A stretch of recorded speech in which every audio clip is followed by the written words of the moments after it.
people are fed up with the status quo. I'm going to move forward with the conservative agenda and push it as much as we can.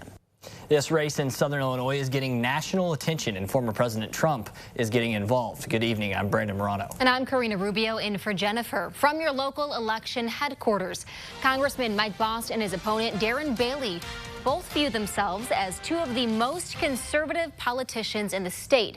But on Tuesday, Republican voters will decide who they are sending to the November general election. Our Capitol Bureau Chief Cole Hankey joins us in studio. Cole, what stands out about this race? Well, Karina, it's like you said, they're both very conservative lawmakers and they both share a lot of the same stances. It's so similar that Bost has even questioned on the campaign trail why Bailey is running against him in the first place. In the race for Illinois' 12th congressional district, both candidates agree that immigration is the most important issue. Incumbent Mike Bost was part of the House Republican delegation that shut down the bipartisan immigration deal in the Senate. Well, I can tell you that I'm voting my district. This is an issue that I've talked to my district a lot on, and I know where they're at, and I know what they want. Bailey says Bost is part of the problem. That's the only reason he's talking about this. He's got a primary, and now all of a sudden this is an issue.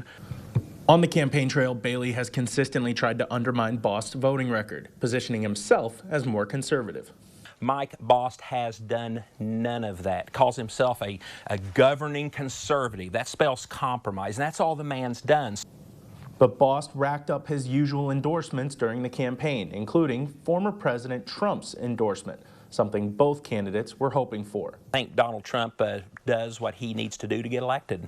Bost has run multiple commercials featuring Trump's endorsement. This would be the fourth time that Donald Trump has endorsed me, and the fourth time I've endorsed him. But Bailey has also tied his political career closely to Trump. If we don't have President Trump and come November, God help us. But even with him endorsing Bost, Bailey believes he will win on Tuesday. Bailey says that if he is elected, he will be a, quote, voice for his district in Washington.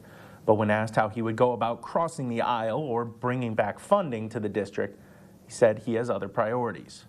But that shouldn't be the priority. The priority, in my opinion, for a good representative is to educate the people, to inform them, to empower them.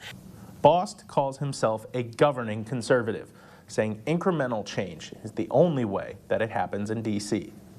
There are those people that believe you can go to Washington, D.C., pick the ship up, throw it 180 degrees around, and then be sailing in the other direction. If it's possible, I'd love to do that. But if I can gain 10 degrees, 20 degrees in a certain bill to head in the right direction,